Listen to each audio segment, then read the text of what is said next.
Still has the old 2-conductor power cord. Terry D-Lab.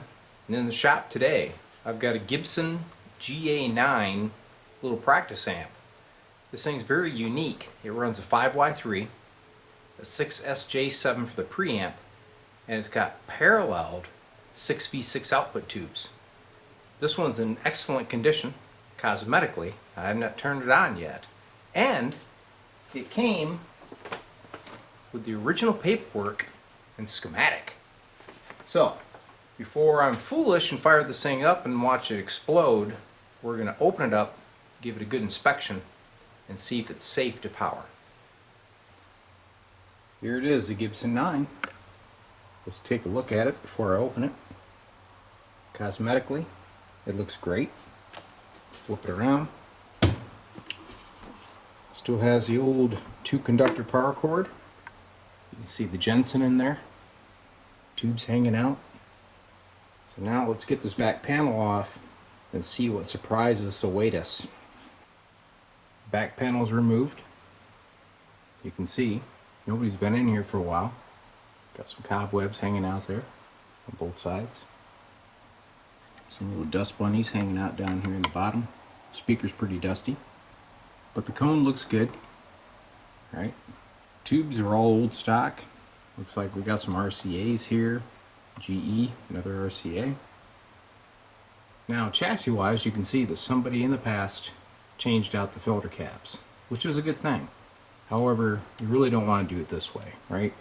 That's a disaster waiting to happen. These should be supported, so we'll get that corrected. But first thing I want to do right now is bring this thing up slow on a variac and make sure that the high voltage comes on and that those tubes light. So here we go. Here we go, initial power up. I got my 10 variac.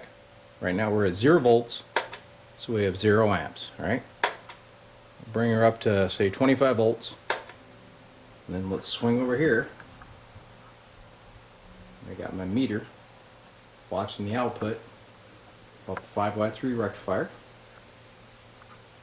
And we'll watch these tubes, see if they start glowing. So you can see our high voltage coming up. So I'm already at 100 volts with only 25 volts applied. So it's going to be interesting when we get up there around 100 volts. There's 50 volts. So about 218. No smoke. I do see the power joule up here starting to illuminate, if you can see him right there. So that's cool.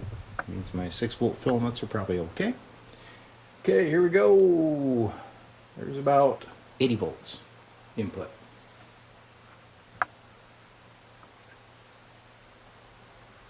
About 260. Now when the 6V6s start pulling power, we should watch that high voltage nose diving. There's 100 volts. And you can see this guy lighting up. Obviously the 5Y3 is lit up or we wouldn't have any high voltage. Now the 6SJ7, we can't tell if he's lit up. And he feels kind of cold. This one feels a little cold, but when I move it, turn the volume up.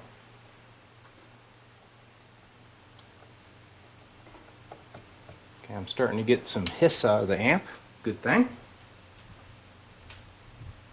Alright, there is about 120. High voltage is at 340 volts.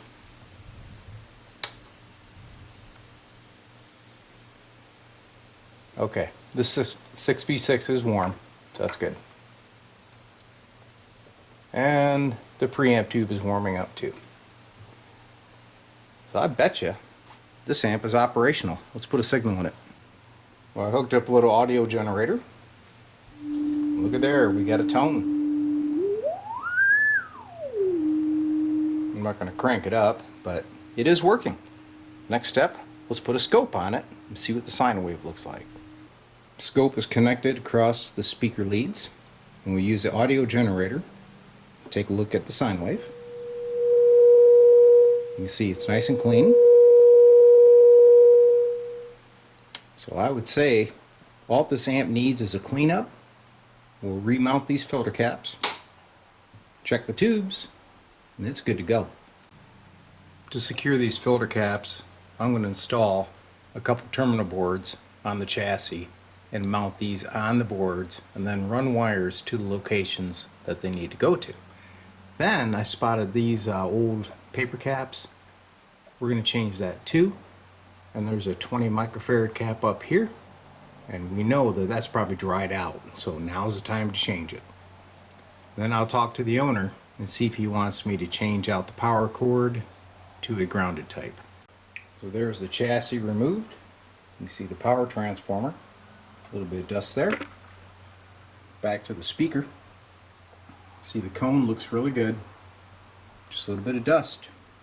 So yes, I'm going to vacuum this out and kind of clean her up a bit, but first let's get those filter caps mounted secure. So you can see right there, that was a mounting hole for probably the original filter cap. Alright, take a look at these leads down here. Everything's just kind of flopping around. Pretty dangerous, especially since this is a portable amp, and while you're out on the road, guess what's happening with these guys, huh? Well, there's the filter caps reinstalled. I installed 2 terminal boards, one of them in the original hole that the original filter cap was mounted to. So that provides a ground, and that ground has been soldered. And then the outputs here, the 3 sections, go where they need to go with another terminal board. So this is very secure. Nothing to worry about there.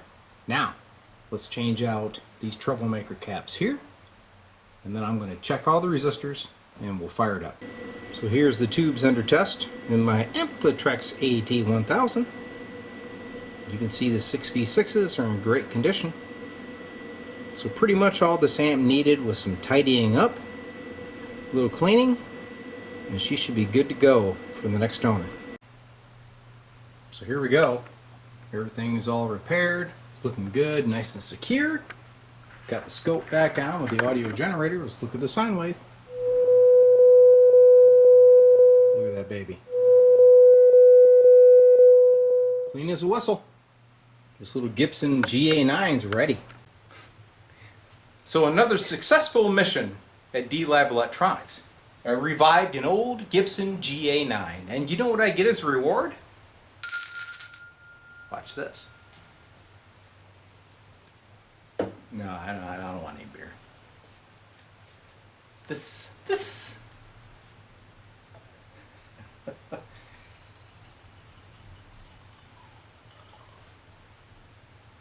Kind of a puny pour, but I'll take it.